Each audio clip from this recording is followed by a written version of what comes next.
పుట్టి సరస్వతి నదీ తీరమున ఆత్రిమునకు దొరికిన బిడ్డనై పాపాగ్ని మఠాధిపతులైన పాపమాంబ ఎనిమిదాచార్యులకు ముద్దు బిడ్డనై తదుపరి తల్లికి కొంత పిండోత జ్ఞానమును తెలిపి అతడ నుండి మనగానిపల్లె చేరి గదిమిరెడ్డి అచ్చమ్మ గారి ఇంట చేరి గోవులు కాయిచు అక్కడ రబ్బలకొండ యందు రమణీయమైన కాలజ్ఞానమును రాసి తదుపరి కంది మల్లయ్యపల్లెకు చేరి సమీపము గల గ్రామ కాపరసేవు పెదకొమ్మర్లపాడు శివరామ కోటయ్య గారి కుమార్తెకు గోవిందమును పరిణయమాడి ఓంకారయ్య, గోవిందయ్య, సిద్ధివినయ్య, పోతులూరయ్య, శివరామయ్య అను 5 కుమారులను, వీర నారాయణమ్మ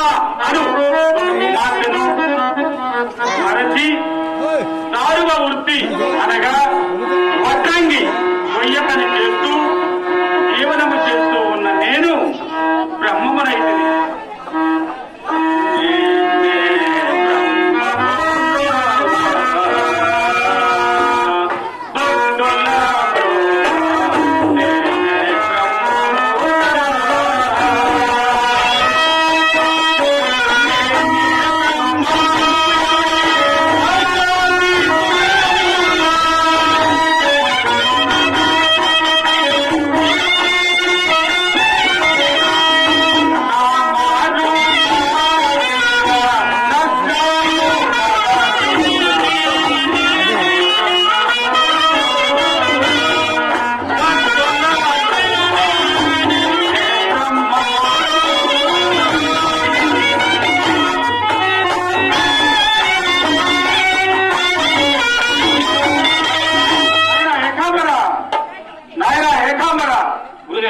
కామాది గుణములనగా కామ, క్రోధ, లోభ, మోహ, మధు మాచర్యములను నామ రూపములు లేకుండా ఖండించిన వాడినై ఉన్నందున నేను బ్రహ్మమునైతిని. అది కాక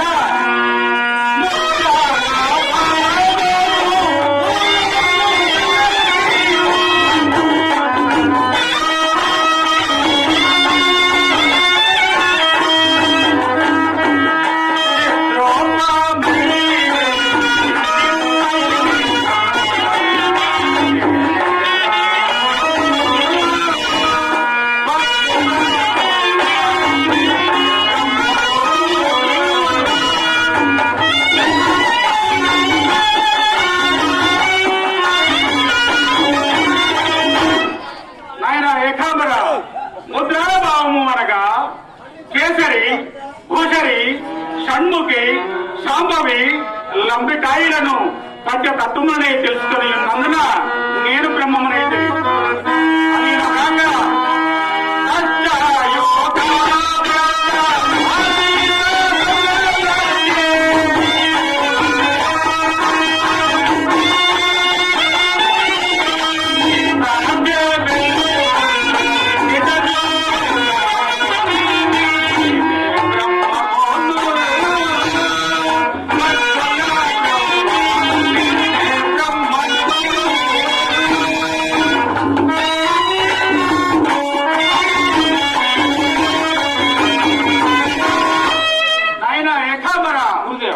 అష్టయోగవ్యాసములనగా యమము, నియమము, హసనము, ప్రాణాయామము, ప్రత్యాహార, ధ్యాన, ఉదాన, సమాధి అను పంచయోగములనే తెలుసుకుని ఉన్నందున నేను బ్రహ్మమునైతిని.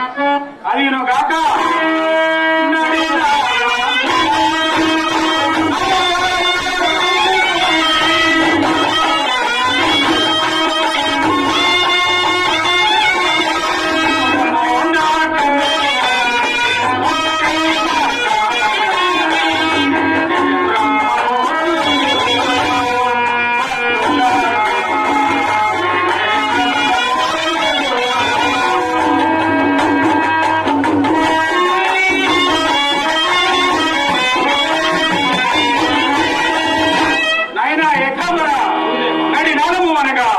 వీణా పింగళకు మధ్య సుదుర్మమైన ఒక నడి నాళము కలదు.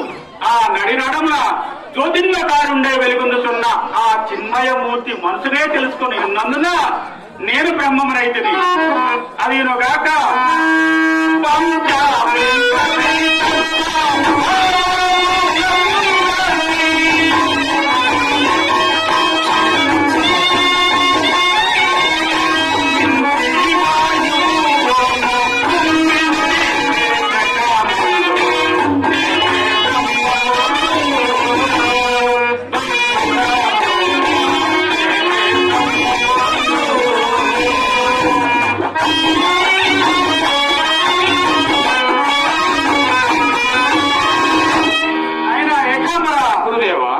పంచవింశతి తత్వము అనగా జ్ఞాన, మనోజ్యోతి, చిత్త, అహంకార, అపాగ, జ్ఞాన, పురాణ, సమాన, నార, పూర్ణాను తెలుసుకుని ఉన్నందున నేను బ్రహ్మమైంది. అదిగాక సాంఖ్యాత